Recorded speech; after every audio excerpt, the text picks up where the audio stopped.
Labrīt visiem dzīvnieku draugiem, kuri šajā rītā skatās raidījumu Ķepa uz sirds.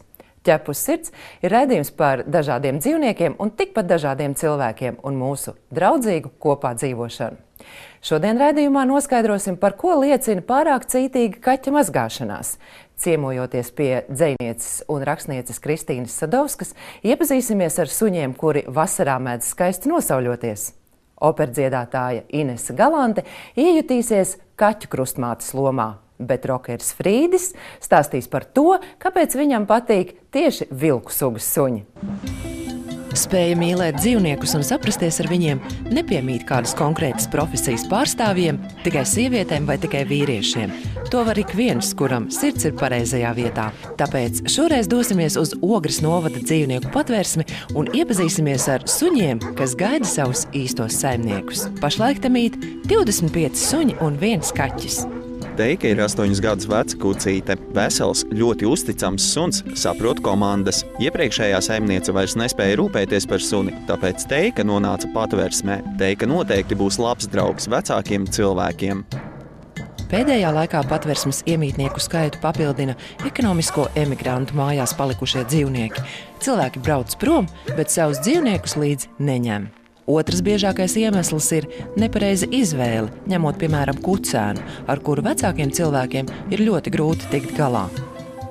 Lolai ir 5 mēneši. Dzīvē ļoti aktīvs suns, kuram vajadzīgs tikpat aktīvs saimnieks. Bet pretēji savam raksturojumam, filmēšanas dienā Lola demonstrē citas prasmes, piemēram, gulēšanu uz spilvena un pozēšanu. Ogres patversmē suņu skaits ir mainīgs. Ir bijušas situācijas, kad tas tuvojas pat 40. Tomēr visiem ar laiku tiek sameklētas jaunas mājas. Viendaļa cilvēki ir interesanti. Viņi skatās, viņi piezvan, un vai jums ir kādi šķirnes suņi, vai jums ir rotvēleri, vai jums ir tur vācu aitas suņi. Nav, paldies, nevajag. Tie suņi kādreiz paiet 2-3 gadu, un viņi atrod tos īsto saimnieku. Tāpat bērni nāk mums te palīdz staigā ar tiem sunīšiem, iemīl tos suņus, un tad lūdzās vecākiem, lūdzu, ņemsim to sunīti. Vecāki daudziem nepiekrīt, bet pat arī viena meitenīte bija tomēr pielauzas, viņa jau kādus 2 gadus runā par to. Viņa atnāca, viņa teica, un beidzot man mamma ir piekritus, ka mēs ņemsim sunīti, un paņēma vienu tādu puceniņu, kurš tiešām ir bailīgs un tāds, bet viņa tā bija, viņa iemīlējusi un paņēma, un tagad ļoti laimīga.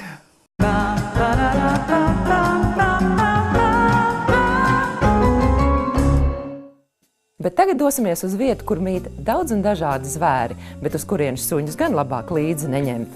Tas nav tāpēc, ka tur nemīlētu rikas sugas brāļus. Tas ir tāpēc, ka nekad nevar zināt, kā uz suņu klātbūtni reaģēs citi zvēri, kas nav suņi. Rīgas zooloģiskajā dārzā priecīgas ziņas. Šajā nedēļā piedzimuši pundurkazlēni, lai gan tikko nākuši pasaulē, jau ņipris lienas kājās. Lauksētā mēs varam vērot iemīļotus mājas dzīvniekus un pazīstamus mājas dzīvniekus. Šī vieta ir ļoti populāra un iemīļot arī apmeklētāju vidū, jo šeit var pieskarties dzīvniekam, var pakasīt cūkai puņčus, var paglaudīt jaundzimušos kazlēnus. Šis ir mazs pundurkazlēns, nepilnas dienas vecs, un pēc mammas šobrīd ļoti noilgojies. Šajā aplociņā dzīvo gan aitas, gan pundurkazas, un šobrīd mums ir bērnu pieaugums, ir 4 kazlēni, 3 meitenes un 1 zēns. Tā kā katram vēl ir iespējas atnākt uz zoodārzu un pagūt viņus ieraudzīt maziņus, jo kazlēni aug diezgan ātri, ja ieradīsieties tikai vasarā, kazlēni jau būs paaugušies krietni, un atšķiram no lielajām kazām būs grūti.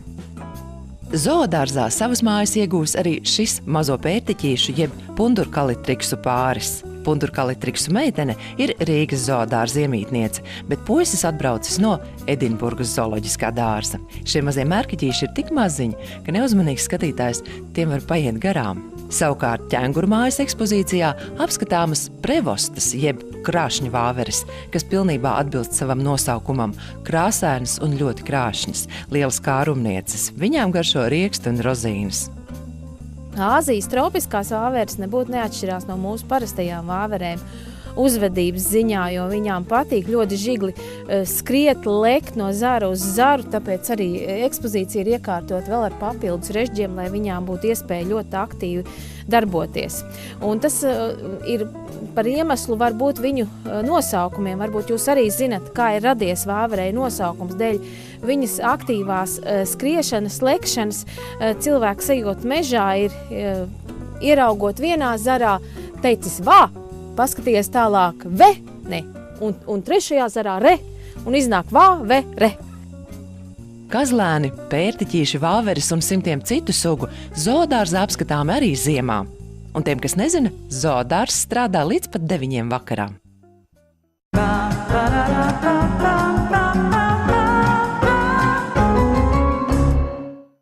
Turpinājumā par slimību, kuras pirmie simptomi nevienmēr ir pamanāmi. Par ko varētu liecināt tas, ka jūsu kaķis ļoti cītīgi un bieži mazgājas.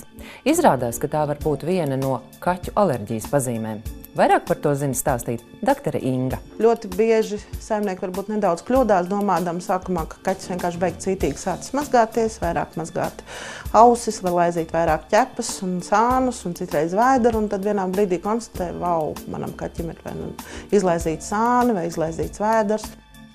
Kaķis to dara tāpēc, ka viņam niez, viņš var izlaizīt muguru un izkasīt kā klapakšu.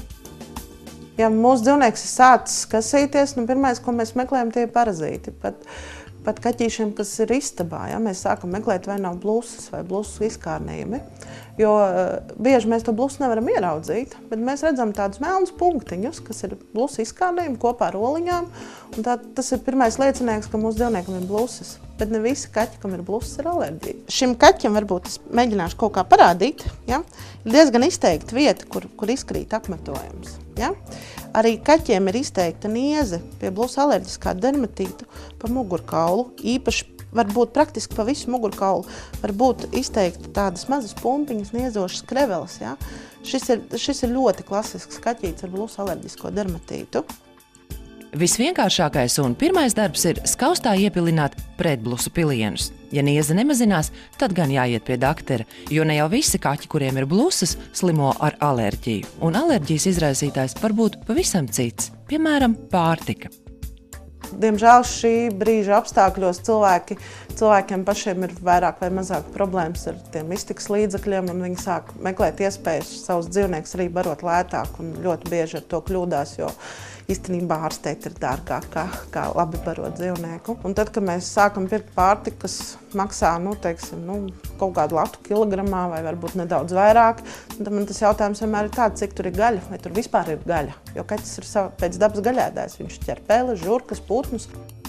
Joprojām cilvēki mēģina savus minčus barot ar piena produktiem. Viņiem tas nav vajadzīgs, jo mūsdienu kaķi, atšķirībā no tiem runčiem un kaķenēm, kas dzīvoja pagājušajā gadsimtā un kūtī dzēra tikko slauktu pienu, nepārtiek no pelēm, žurkām un putniem. Tāpat šodien kaķi dzīvo daudz ilgāk, 15 un vairāk gadus. Vissliktākais ēdiens ir ar eņģa, īpaši jēla. Ja? Tur ir pierādīts, ka organismā noārda vēl B-grupas vitamīns, un vispār kaķiem ļoti, ļoti smagas un nopietnas problēmas gan ar apmetojumu, gan varbūt ar nervu sistēmu un visu kaut ko. Ja? Bet runājot par zivi, arī zivi ir našķis. Protams, viņi var lietot uzturā, bet tas neietiek katru dienu. Ja kaķim alerģiju izraisa ēdiens, tad saimniekam jārēķinās, ka visu turpmāko sava mīluļa mūžu viņam būs jārūpējas par īpašu alerģiskiem kaķiem domātu pārtiku. Ja mājās ir 2 un vairāk kaķi, tad alerģiskais dzīvnieks jābaro atsevišķi. Alerģijas diagnosticēšana nevienmēr veicas ļoti ātri. Citkārt tas var prasīt pat vairākus mēnešus, kad dakteris kopā ar saimnieku nonāk līdz īstajam alergēnam, kas ir izraisījis saslimšanu. Piemēram, alerģiju var izraisīt mīļākais guļamspilvens vai celtniecības materiāli. Kas vēl ir mājās? Jo mēs jau arī neesam jau Dr. House, kas brauc mājās un tur ar lukturīti meklē, kas tur kuram mājās ir, vai ne? Bet citreiz varbūt, ka tā ir jādara. Alerģiju nevar izārstēt. Mēs varam izvairīties tikai no alergēniem. Mēs varam noņemt alerģijas simptomus, bet alerģiju izārstēt nevar. Ar alerģijām bieži nepiedzimst cilvēki. Atnāk, saka, kā 5 gadus manam kaķim tur bija blusu, nebija nekas, un tagad pēkšņi parādījās. Ļoti bieži ir kaut kāds cēlonis, kas ir izsaucis to sensibilizācija, tā kā to alerģijas pastiprināšanos, vai tā ir bijis kaut kāda pārtika klāt vai vēl kaut kas. Tas, ka jums šodien dzīvniekam ir alerģija uz to, nenozīmē, ka pēc gada nebūs vēl uz kaut ko. Jā. Diemžēl tās alerģijas parasti nāk klāt, nevis iet nost.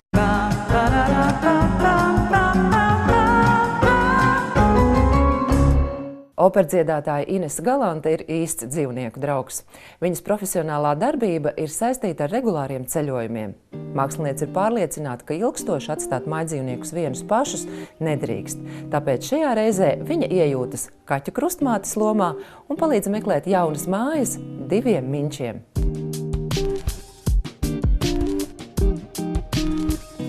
Man sauc par kaķu mammu, un es biju vēl pavisam mazs kuķītis, bet kaut kā viņi uzreiz jūt to mīlestību no manis. Un visi kaķi un suņi, vienalga, cik tālu viņi būtu, viņi nāk pie manis nobučoties. Tāda dzīve, kāda viņa man ir, daudz jābrauc, daudz jāripo apkārt, un dzīvnieku nevajadzētu atstāt uz ilgu laiku vienu pašu. Viņām vajag parunāties, viņām vajag siltumu, lai kāds pieskārās, lai nobučo, pačuvina.